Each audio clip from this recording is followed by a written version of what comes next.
नमस्कार मित्रों, आज गुरुवार है और गुरुवार के दिन हम प्रस्तुत करते हैं दीनदयाल की चौपाल।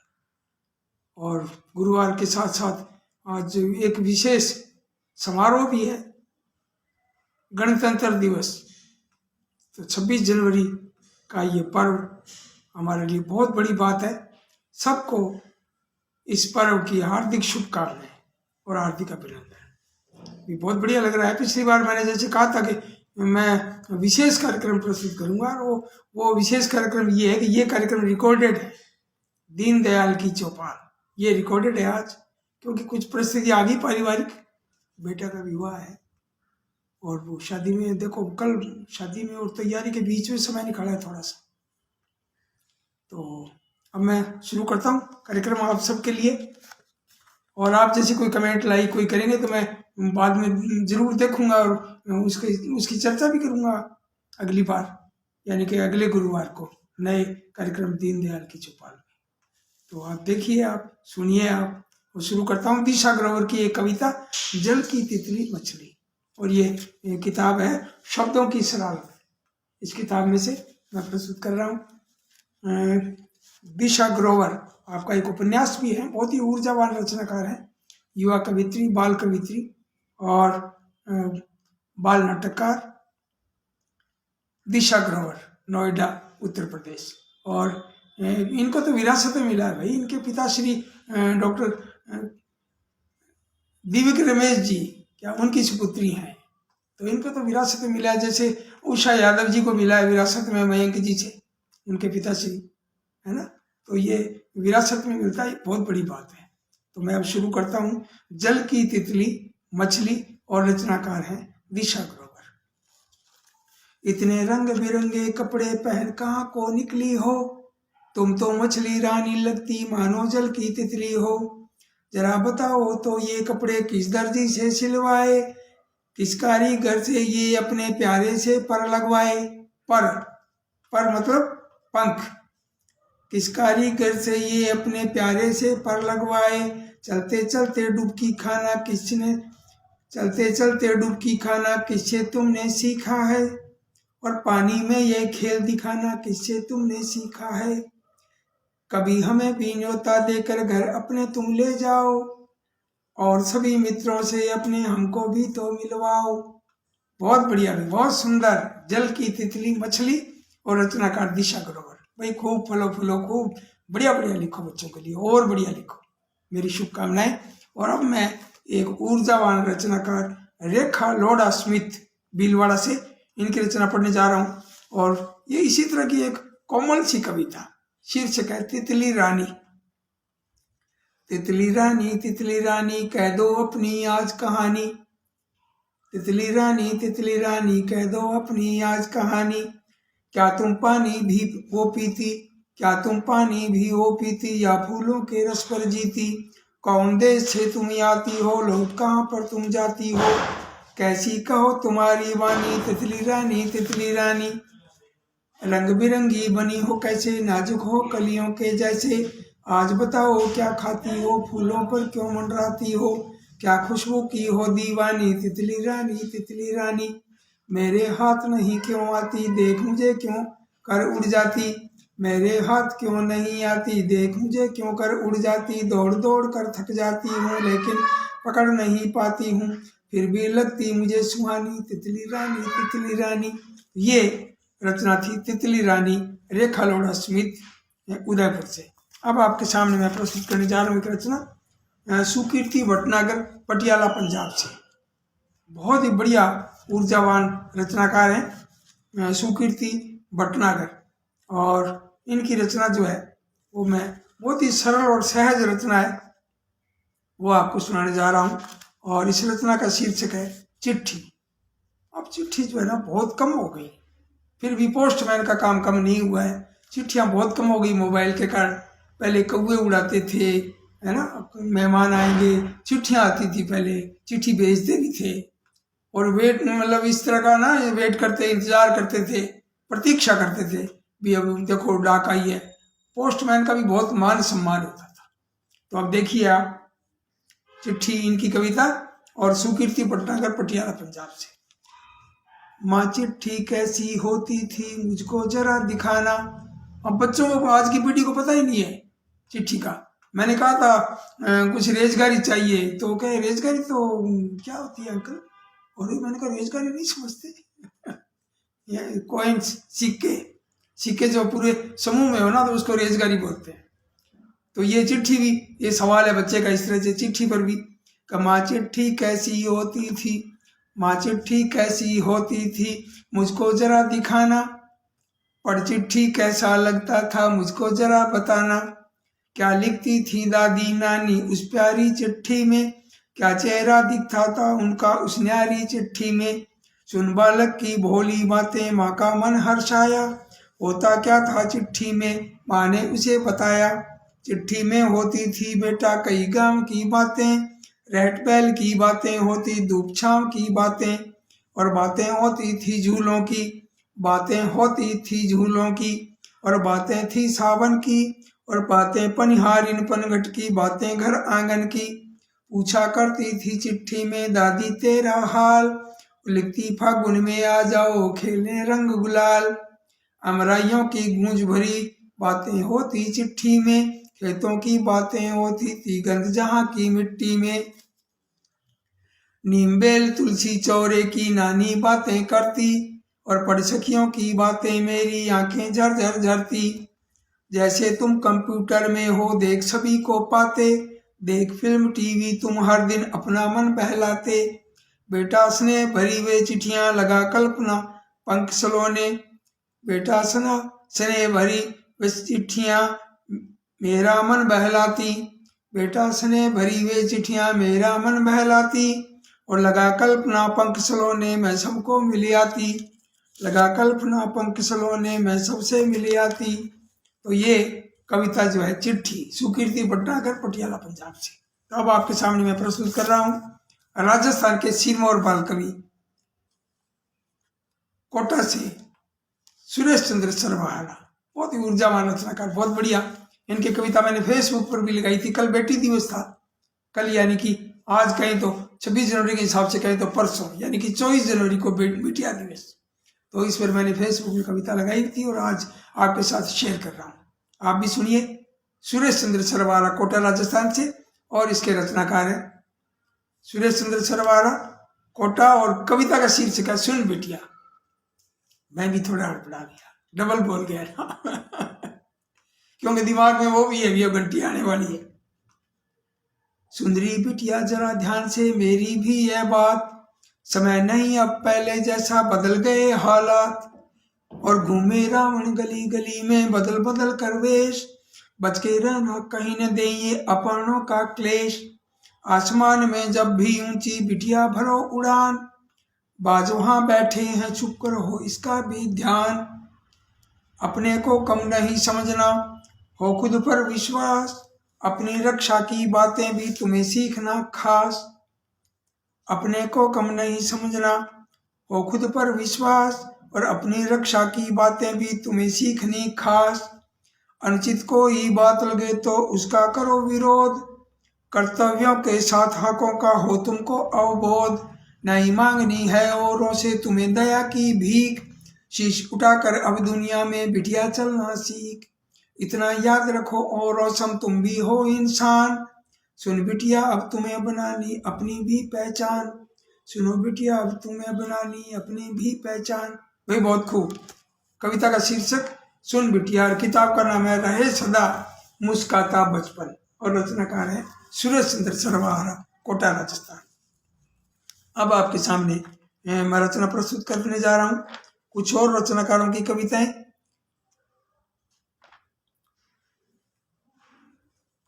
कछुआ बचाओ, और इसकी रचनाकार है दया शंकर कुशवाहा। कछुआ की है धीमी चाल, लगता है आधा फुटबॉल, और सबसे लंबा जीवन पाता उसे प्रकृति से गहरा नाता। सबसे लंबा जीवन पाता उसे कुदरत से है गहरा नाता।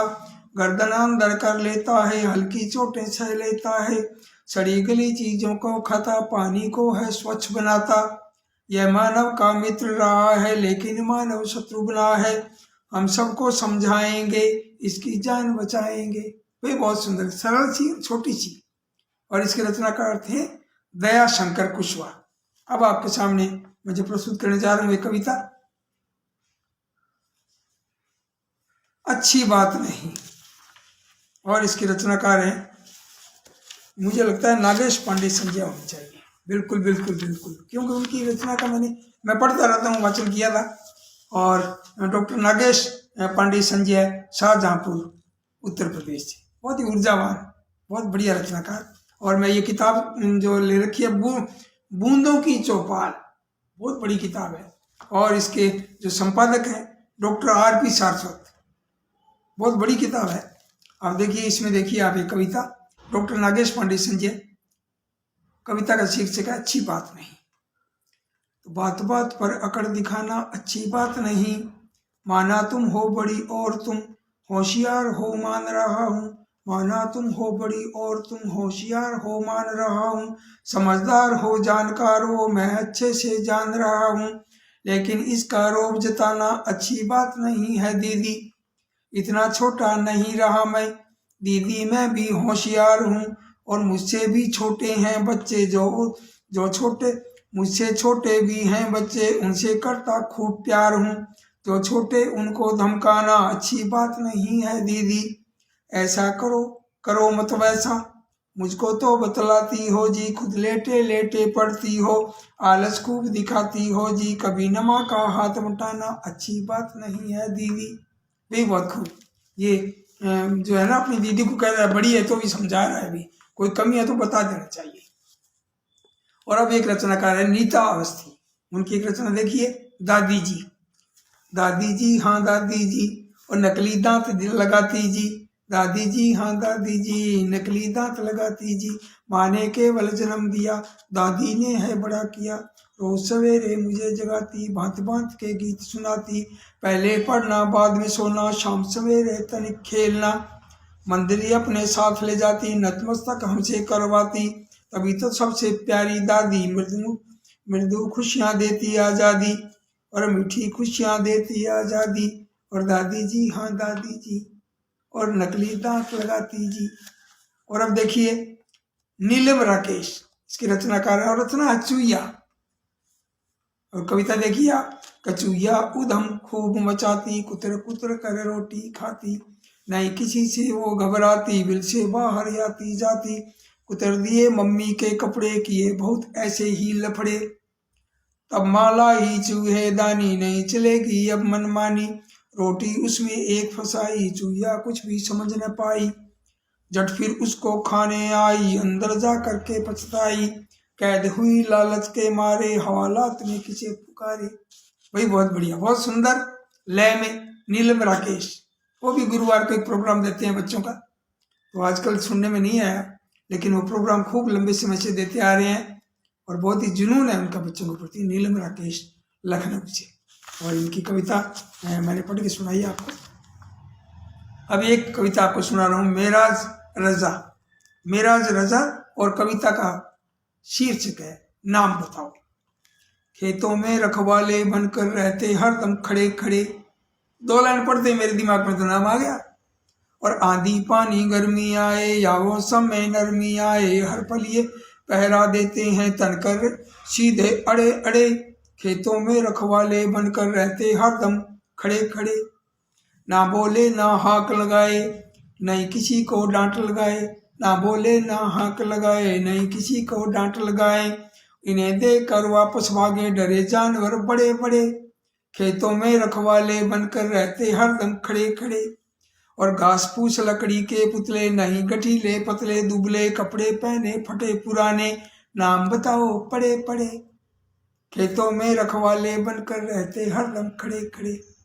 अड़ुआ, आपको भी ध्यान आ गया, अड़ुआ जिसे कुछ और भी बोलते हैं, अड़ुए को राजस्थानी में कुछ और बोलते हैं, हिंदी में अड़ुआ बोलते हैं, है ना। तो अब राजस्थानी मुझे ध्यान में नहीं आ रहा, क्योंकि मेरा दिमाग उधर भी है, और मैं कविताओं का जो ये मैं पढ़ रहा हूँ, ये पहली बार वाचन कर रहा हूँ, ये नहीं है कि मैं पढ़ के सुना रहा हूँ, थोड़ा यूं थोड़ा संशय भी रहता है, कहीं गलत नहीं हो जाए। अभी एक रचनाकार है आपके समक्ष मैं जो रचना सुनाने जा रहा हूँ, रमेश तेलंग, आजकल मुंबई में रहते हैं, पहले दिल्ली में थे। तो आप इनकी कविता देखिए आप, रमेश तेलंग, बड़े दिग्गज बच्चों के लिए समर्पित और कविता भी शानदार और जानदार। अब इनकी कविता देखिए, ऐसा क्यों होता है। रमेश तेलंग। अपनी बकरी काली फिर भी दूध देती सफेद, नहीं समझ में आया अब तक क्या है इसका भेद। पत्ती होती हरी, हथेली पर रचती है लाल, और जाने कैसे करती मेहंदी जादू भरा कमाल। और मुट्ठी में हर चीज पकड़ लो हवा न पकड़ी जाती, जाने ऐसा क्यों होता ये मैं ये समझ न पाती। मम्मी से पूछो तो कहती खामत यहाँ दिमाग, और पापा कहते जा मम्मी के पास चली जा भाग। अब बच्चा तो देखो कभी मम्मी को पूछता है कभी पापा को पूछता है। हम बच्चों को उनकी जिज्ञासा जो मन में है वो शांत करें, बताएं, और गुरुजन भी बताएं। ये नहीं है कि तुझे ये नहीं आता। ये मुझे बात याद आ गई, एक बार एक बच्चा आया एक मैडम के पास, और क्योंकि मैंने 33.5 साल स्कूल में सेवाएं दी हैं, मैं भी 6ठी से 11वीं 12वीं तक भी पढ़ाता रहा हूँ बच्चों को। भले ही पुस्तकालय अध्यक्ष की सेवाएं मैंने दी हैं, लेकिन टीचिंग जॉब मेरा शुरू से ही रहा। मैं कॉलेज में पढ़ता था भी एक प्राइवेट स्कूल में टीचर था, बाद में राजकीय सेवा में लगा। तो वहाँ एक विद्यालय में एक मैडम के पास बच्चा आया, मैम ये बताना मैम ये क्या है। तो मैम ने देखा, देख के फिर बच्चे को कहने तेरे को ये नहीं आता, बैठ जा। बच्चा चला गया। मैंने कहा मैडम बता देते, बेचारा कितनी जिज्ञासा लेकर आया था। दीनदयाल जी मुझे ही नहीं आ रहा था। ये हालत है। तो ये हमें ऐसा नहीं करना चाहिए बच्चों के साथ। बच्चों को हम बताएं। बच्चे तो समझते हैं कि गुरु जी को तो सब ज्ञान है, सारी बातें आती है गुरु जी को, गुरु को बहुत बड़ा मानते हैं। और भगवान को भी, भगवान देखो भगवान से भी बड़ा माना गया है गुरु को। तो भाई गुरु गोविंद दो खड़े काके लागू पाए, और बलियारी गुरु आपकी गोविंद दियो बताए। शायद मैं कहीं गलत तो नहीं पड़ गया, है ना। मुझे भी मेरा दिमाग कहीं और है आज, भाई क्षमा करना। और एक रचना मैं पढ़ के सुना रहा हूँ, डॉक्टर भैरूलाल जी गर्ग जो बाल वाटिका का संपादन करते हैं, और बड़ी गजब की पत्रिका और बड़े सरल और सहज इंसान। इनकी रचना है यह नदिया की धारा। अब ये जो किताब मैं ये खोल रहा हूँ, तो जिसमें जो पन्ना निकल जाए मैं वही आपके सामने कविता प्रस्तुत कर रहा हूँ। तो डॉक्टर भैरूलाल जी गर्ग, और रचना का नाम है यह नदिया की धारा। अम्मा मुझको प्यारी लगती यह नदिया की धारा, और जी करता है रहूं देखता दिन भर यही नजारा। पर्वत घाटी लांग दूर से यह धारा है आती, नटखट चंचल चपल रूप यह कई बदलती जाती। और कभी कभी तो अम्मा बिल्कुल मृक्षों सी दौड़े, मैदानों तक आ जाती है हठारा के रोड़े। कल में आगे बढ़ने का कैसा मोहक नारा, अम्मा मुझको प्यारी लगती यह नदिया की धारा। इस धरती से हम सबका है कैसा गहरा नाता, और जीव जंतुओं की तो जैसे सचमुच भाग्य विधाता। फसलें घास पेड़ पौधे हैं इससे ही हरियाली, इसीलिए तो अम्मा अपने जीवन में खुशहाली। हरे हरे सुंदर बागों से कैसा मजा किनारा, हरे हरे सुंदर बागों से कैसा सजा किनारा। अम्मा मुझको प्यारी लगती यह नदिया की धारा, अम्मा मुझको प्यारी लगती यह नदिया की धारा। आगे देखिए अंतिम अंतरा के कमल खिले हैं और किनारे आम्रकुंज की छाया, और सौरभ सनी हवा ने जैसे कण कण को महकाया। पीपी कहे पपीहा को किल कू कर कर बोले, कलरव करते पंछी जैसे कानों में रस घोले।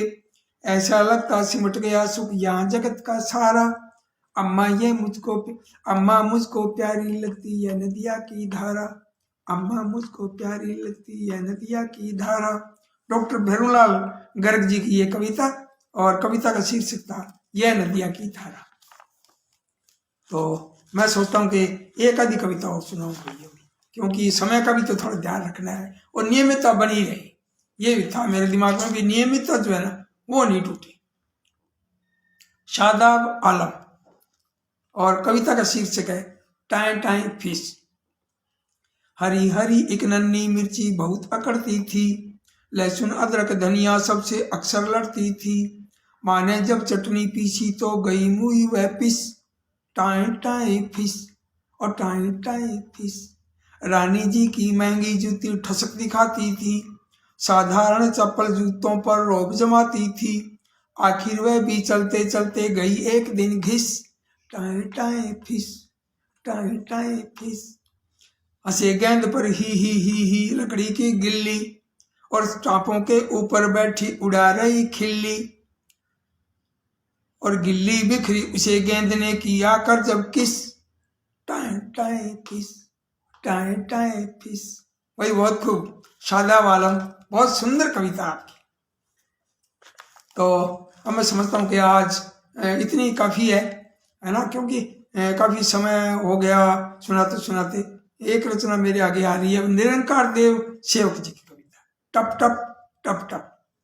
रोटी अगर पेड़ पर लगती तोड़ तोड़ कर लाते, अमरूदों की तरह दांत से काट काट कर खाते। पापा क्यों मंडी से गेहूं बोरे भर भर लाते, फिर वह गेहूं ले जा कर चक्की पर पिसवाते।